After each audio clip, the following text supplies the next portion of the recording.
Affective meanings are another kind of associated meanings or associative meanings which are found in addition to the conceptual or basic meanings of a word in a language. These meanings reflect the personal feelings of a speaker, and these feelings carry certain meanings. And they may be in addition to, as I said, to the basic or conceptual meanings. This includes one's attitude towards the listener or one is speaking to, or even to the content of what is being spoken.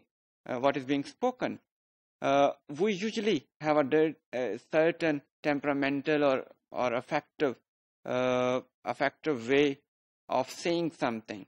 How we say it may involve certain emotions. We might say something loudly to convey our anger, or we might say something slowly or in a lowly tone to convey certain polite meanings. So these meanings may be seen as affective meanings. Sometimes affective meanings are conveyed explicitly and clearly, and in some situations they may be conveyed indirectly or not that clearly. Look at the following statement. It says, "You are a great cricket player and I love you for this." You are a great cricket player and I love you for this. When this shows your emotional reaction, your emotional meaning, when you say this, when you meet a cricket player and you like generally in your life, when you're passing by a street or a shopping mall and you see it and you say, "You're a great cricket player and I love you for this," your very utterance and the way you utter it carries your emotions, your feelings, and this has a certain meaning.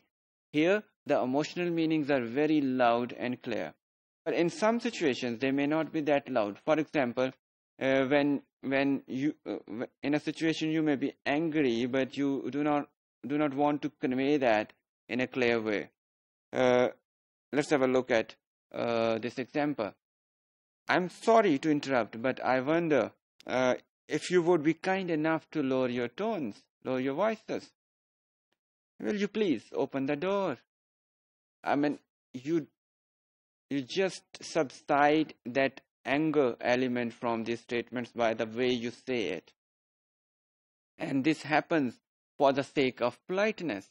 You don't want to be impolite. Though you want to convey a negative thing emotionally, you are not happy with the situation, you want to show your displeasure, but still you want to control its negative or bad impact, and try to say it in a polite way.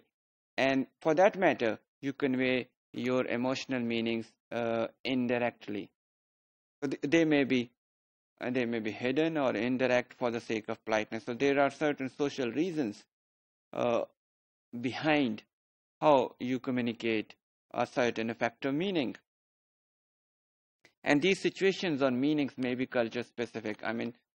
You may be polite in a different way, and a speaker of another language or belonging to another culture may be polite in a different way. So as the manners of politeness vary from culture to culture, so are the ways of saying them, and so are the language uses to convey them. Therefore, social meanings or these specific affective meanings may be conveyed differently in different cultures.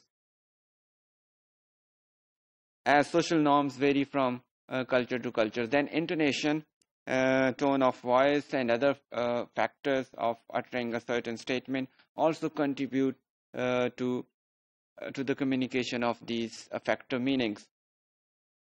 In this way, we can say that affective meanings are a parasitic category in a way, because it relies on other forms of meanings in order to be conveyed properly. Basically, it relies on conceptual meaning, connotative meanings, and also on the style or individual variation of saying various words. So how one utters certain things carries different emotional meanings. In order to explain this further, we can see that when you want to be impolite or angry and you want to show it to the people, you might say the simple statement, will you open the door in a different harsh tone. But when you want to say it in a polite way, you would say it in a different tone. So we can conclude here that tone adds to additional emotional meanings. Similarly, when we want to be friendly with somebody, we use certain casual tone, or we use certain casual terminology. So in that way, we try to show our friendliness with that person. Another way of conveying emotional meanings is using uh, exclamations or interjections. For example, aha, yippee, hurrah. All these statements, they convey certain emotional meanings. When we use such interjections, we do not rely on other kinds of meaning, for example, conceptual or other meanings, in order to convey emotional meanings. Interjection is probably one category of the words or expressions which conveys emotional meanings directly without any apparent reliance on other kinds of meanings. For example, when you say hurrah, it conveys an expression of joy and victory. When you say alas, it conveys an expression of sadness or sorrow, or something like that. So these conveys very clear and loud emotional meanings. So emotional meanings may be another kind of associative meanings in a language, and they are very important to understand the overall semantic representation of a language.